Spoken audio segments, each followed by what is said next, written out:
আসসালামু আলাইকুম সবাইকে, কেমন আছেন সবাই? আশা করি সবাই অনেক ভালো আছেন। আল্লাহর অশেষ রহমতে আমি অনেক ভালো আছি, আলহামদুলিল্লাহ। সকালবেলা ঘুম থেকে উঠে আমি আগে আমার বিছানার চাদরটা তুলে নিলাম, কারণ ওই বিছানার চাদরটা অনেক বেশি ময়লা হয়েছিল। তো ওই চাদরটা তুলে আমি অন্য আরেকটা চাদর এখানে বিছিয়ে দিলাম। আর আজকে সকালবেলা আকাশের অবস্থাটাও দেখলাম মোটামুটি ভালোই, এর জন্যই ভাবলাম আজকে চাদরটা তুলে এখনই আমি ধুয়ে দিব। কারণ এখন তো বৃষ্টির আসলে কোনো সময় গময় নেই, যখন তখন মানে হুটহাট করে বৃষ্টি নেমে যায়। চাদরটা ধুয়ে কিন্তু আমি শুকাতে দিয়ে দিছি। আর এখানে হচ্ছে এখন রান্না বান্না করব। এর আগে আপনাদের ভাই এখানে কিছু আম নিয়ে আসছিল, তো আমগুলো আমি একটা বলের ভিতরে রেখে তারপর হচ্ছে পানি দিয়ে ভিজিয়ে রাখবো, কারণ এগুলো হচ্ছে ফরমালিন দেওয়া আম। তো পানি দিয়ে কিছুক্ষণ ভিজিয়ে রাখলে হয়তো বা কিছুটা হলেও ফরমালিন কাটতে পারে। তো পানি দিয়ে ভিজিয়ে রাখলাম। আর এখানে হচ্ছে আমার ছোটো ছেলের জন্য কয়েক প্যাকেট নুডলস নিয়ে আসছিল। তো আমার ছোটো ছেলে হচ্ছে আবার এই নুডলসগুলো খেতে খুব বেশি পছন্দ করে। আর বিশেষ করে সকালবেলা ঘুম থেকে ওঠার পর তো তার অনেক বেশি ক্ষুধা লেগে যায়। তো এরকম এক প্যাকেট নুডলস রান্না করে দিলে সে কিন্তু খেয়ে চুপচাপ থাকে। আর এই দিক থেকে কিন্তু আমি এখন রান্না বসিয়ে দিছি। আজকে আমি তেমন কিছু রান্না করব না, শুধু এরকম পেঁয়াজ দিয়ে মাছটাকে বোনা করব। আর আজকে আমি তেলাপিয়া মাছ রান্না করব। প্রথমে তো দেখালাম যে আমি তেলাপিয়া মাছটাকে ভালো করে ভেজে নিছি, আর এখন পেঁয়াজটাকেও ভেজে নিছি। এখন একটু পানি দিয়ে তারপরে সব মশলাগুলো দিয়ে দিব। তো মশলাগুলো যাতে পুড়ে না যায় একটু পানি দিয়ে দিলাম। এখন আমি হলুদ, মরিচ, লবণ, ধনিয়া তো সব মশলাই দিয়ে দিব। দিয়ে মশলাটাকে খুব ভালো করে কষিয়ে নিব।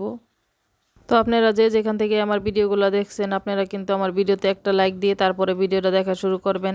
কারণ আমি যার ভিডিওতে ক্লিক করি মানে তার ভিডিওটা সম্পূর্ণ দেখে তারপরে শেষ করি। আর ভিডিও দেখা শুরুতে কিন্তু একটা করে লাইক দিয়ে দেই। তো একটা ভিডিও বানাতে কতটা কষ্ট হয় এটা তো আপনারা যারা ভিডিও বানান তারা তো জানেন, যে একটা ভিডিও বানাতে কতটা কষ্ট হয় বা কি পরিমাণ পরিশ্রম হয় এটার পিছনে।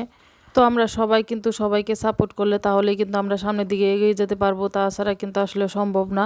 আর মানে যেসব আপুরা লাইক দেওয়ার তারা কিন্তু এমনি দিয়ে দেয়, তাদেরকে আর বলতে হয় না। আর যারা মানে দেয় না তাদেরকে বললেও কিন্তু আসলেও দেয় না।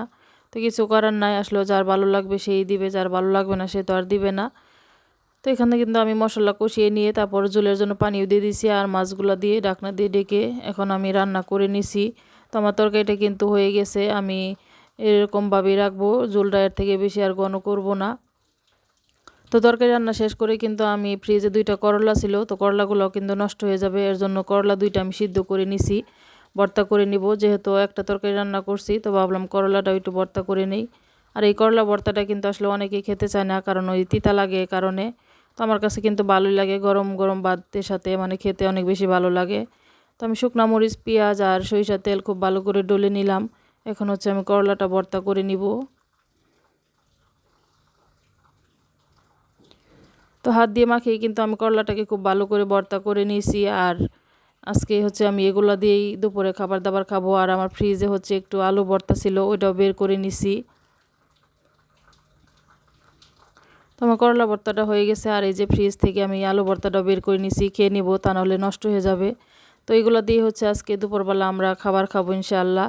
আর আমি তো খাওয়ার পরে বয়েস দিতেছি, মাশাল্লাহ অনেক বেশি ভালো লাগছে গরম গরম ভাতের সাথে খেতে।